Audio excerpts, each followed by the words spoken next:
साथियों नमस्कार। पुलिस परिवार के निवेदन लंबित हैं, मांग लंबित है, सरकार का वचन लंबित है। ये बार बार हम दोहरा रहे हैं। हम सबको याद है जवान भाइयों की जो समस्याएं हैं, जो अधिकार से वंचित हैं, सबको याद है। सरकार को भी याद है उनका वादा जो पूरा नहीं हो रहा है, उनके घोषणा पत्र का वादा। चाहे आरक्षक हों, पुलिस विभाग के जवान हों, सीएफ के हों चाहे डीएफ के हों, उनके वेतन भत्ते, उनके 2800 ग्रेड पे, जेल प्रहरी साथियों के 2800 ग्रेड पे सारे लंबित हैं, हमें याद है। कोपनी सैनिक, होमगार्ड्स, इनका नियमितीकरण लंबित है। समान काम के बदले समान वेतन की मांग लंबित है। सहायक आरक्षक का आरक्षक पद पर संविलियन होना लंबित है। इसी बीच 300 बस्तर फाइटर्स की वैकेंसी आ गई है। पुलिस परिवार ने निवेदन किया था बार बार कि ये जो वैकेंसी आनी है बस्तर फाइटर्स की, ये बाद में आए, पहले सहायक आरक्षक को संविलियन करें आरक्षक पद पर, उसके बाद ही वैकेंसी आए। लेकिन ये निवेदन स्वीकार नहीं किया गया। राज्य सरकार की ओर से पुलिस परिवार के निवेदन की अवहेलना की गई और वो वैकेंसी आ गई है 300 पद की बस्तर फाइटर्स के लिए। तो निवेदन है पहली चीज़ तो कि हर उपेक्षा, हर अवहेलना, हर अन्याय, हर दर्द, हर पीड़ा लोकतंत्र की डायरी में नोट करते चलिए, ताकि बहुत अच्छे से हमें स्मरण रहे। भूलना नहीं है, उपेक्षा याद रखना है। एक बात। और दूसरी बात जो हमेशा कई बार साथी याद कराते रहते हैं, ऑफलाइन ऑनलाइन कई बार कमेंट्स करके याद कराते हैं, 2800 ग्रेड पे की बात।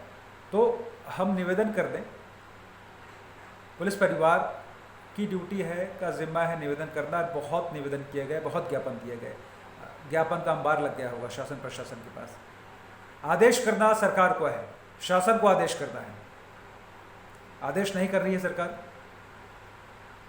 तो 2800 ग्रेड पे कि यदि हम माला बना लें और उसे जपते रहें 24 घंटे, तो नहीं होने वाला है। जैसा हमने पिछली बार भी कहा है, तैयारी कीजिए, पुलिस परिवार का संगठन और ज़्यादा मजबूत कीजिए। सभाओं में नेताओं से, जनप्रतिनिधियों से सवाल कीजिए, जो उनके घोषणा पत्र में वादे हैं उन्हें याद कराइए, अपनी मांग दोहराइए सभाओं में, और एक दो नहीं, सब मिलकर के याद कराइए, उन्हें याद कराइए। लोक सेवक से प्रश्न कीजिए, जहाँ ज़रूरी है बिल्कुल कीजिए।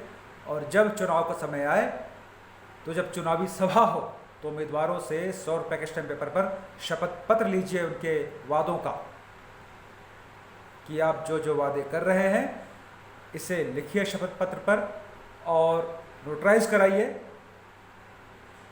तब हम आपको वोट करने के बारे में विचार करेंगे। यदि आप शपथ पत्र नहीं देते हो अपने वादों को लेकर के, तो हम आपको वोट बिल्कुल नहीं करेंगे। और हमेशा हम कह रहे हैं कि नोटा भी एक विकल्प होता है। यदि कोई शपथ पत्र नहीं देता है उम्मीदवार, कोई भी उम्मीदवार नहीं देता है, तो नोटा हमारे पास विकल्प है। जो लोकतांत्रिक व्यवस्था में, चुनावी व्यवस्था में नोटा एक विकल्प है नागरिकों के लिए, कि यदि सारे उम्मीदवार नकारे हमें लगते हैं, तो हम नोटा के बटन का उपयोग करें। तैयारी करनी होगी, कड़ी तैयारी, मजबूत तैयारी, और तैयारी ऐसी कि हम डिगे ना, बिल्कुल भी डिगे ना। तैयारी ऐसी गुमराह ना हो, किसी के बहकावे में ना आए। आत्मविश्वास मजबूत होना चाहिए, इरादे दृढ़ होने चाहिए, तब कहीं पहुंच पाएंगे,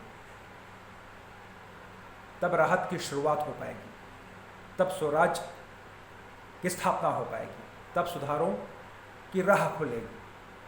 हमेशा हम कहते हैं, चाहे वो शिक्षा व्यवस्था में सुधार हो, स्वास्थ्य व्यवस्था में सुधार हो, न्याय व्यवस्था में सुधार हो, चुनाव व्यवस्था में सुधार हो, पुलिस सुधार हो, हर व्यवस्था में सुधार की शुरुआत होगी, चाहे न्याय व्यवस्था में सुधार की बात हो। ये बात गांठ बांध लीजिए। और निवेदन है कि जो संदेश होते हैं वो ज़रूर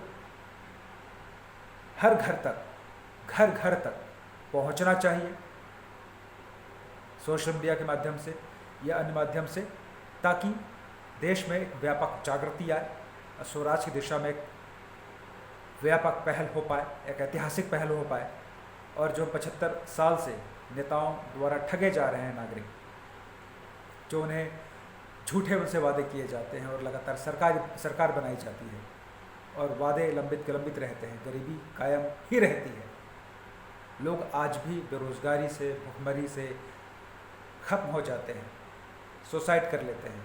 ये बहुत दर्दनाक है यह हादसा। हमें उस अभाव के कारण उस मृत्यु को याद रखना चाहिए ताकि ये भविष्य में दोबारा ना हो। यदि हम एक मृत्यु को भूल जाते हैं तो ऐसी हज़ार लाख मृत्यु हो जाते हैं एक के बाद एक। यदि हमें फ़र्क नहीं पड़ेगा तो इसलिए हमारे अंदर संवेदनशीलता होनी चाहिए, दर्द होना चाहिए और खून में वो गर्मी होनी चाहिए।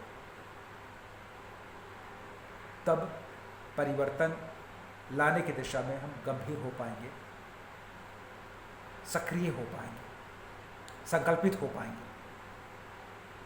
यदि हम जब देखते हैं हमारे आसपास कहीं दर्द है, कहीं पीड़ा है, कहीं अभाव है, उपेक्षा है राजनेताओं की, सरकार की उपेक्षा है, दमन है, और हम कहते हैं कि हमें मतलब नहीं, हमें क्या करना, वो समस्या तो किसी और घर की है, तो कल वो समस्या आपके हमारे घर में आते देर नहीं लगेगी।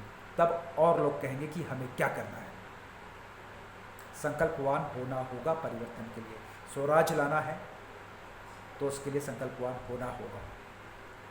अब चुनाव परिपाटी को बदलना होगा। कोरे वादों से काम नहीं चलेगा, शपथ पत्र चाहिए। और जो लगातार वायरल होता रहा है, आप तक निश्चित रूप से पहुंच गया होगा, स्वराज अभियान नुक्कड़ नाटक, उसे देखें और दिखाएं और जागरूक नागरिक उस नुक्कड़ नाटक को खेलें। और हम यहाँ से अनुरोध करते हैं कि बिलासपुर में जो साथी इच्छुक हों नुक्कड़ नाटक खेलने के, स्वराज अभियान, वो कृपया हमसे संपर्क करें हमारे कॉन्टैक्ट नंबर पे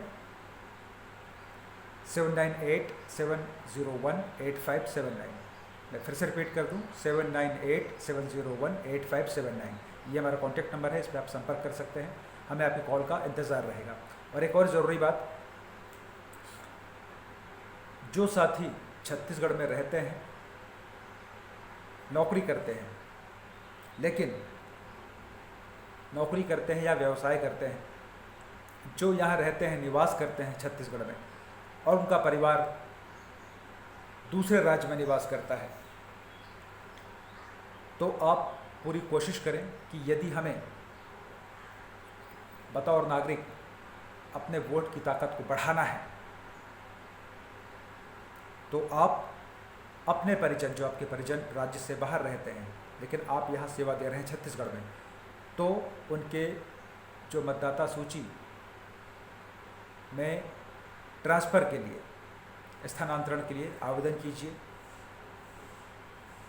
ताकि उनका नाम वहाँ से यहाँ स्थानांतरित हो सके छत्तीसगढ़ में जहाँ आप सेवा दे रहे हैं, ताकि छत्तीसगढ़ के मतदाता सूची में उनका नाम शामिल हो सके। अपने जहाँ निवासरत हैं परिवार, जिस भी राज्य में, वहाँ आप आवेदन जमा कर सकते हैं। भारत निर्वाचन आयोग का फॉर्म नंबर 7 है, भारत निर्वाचन आयोग फॉर्म नंबर 7, इस फॉर्म को भरकर अपना वोटर आईडी कार्ड ले जाए, साथ उसकी फ़ोटोकॉपी भी साथ ले जाए, और ये फॉर्म भरकर अपने स्थानीय BLO के पास ये आवेदन आप जमा कर सकते हैं। उसकी पावती आपको मिलेगी और उसी पावती के आधार पर छत्तीसगढ़ में जहाँ आप अपना नाम स्थानांतरित करवा रहे हैं, यहाँ छत्तीसगढ़ में यही पावती दिखा करके आप निर्वाचन कार्यालय में, तहसील कार्यालय में अपनी यही पावती दिखा करके आपको नया वोटर आईडी कार्ड नए पते जिसमें अंकित होगा नया पता, वो आपको नया वोटर आईडी कार्ड मिल जाएगा। ये प्रक्रिया या औपचारिकता फॉर्म नंबर 7 की आपको करनी होगी, जहां आप वर्तमान में परिवार निवासरत है जिस राज्य में। तो इस पर गंभीरता से विचार कीजिएगा। एक नागरिक के बतौर अपने वोट की ताकत को बढ़ाना है तो ये आपको करना होगा, इस पर विचार कीजिएगा गंभीरता से। जय छत्तीसगढ़, जय हिंद।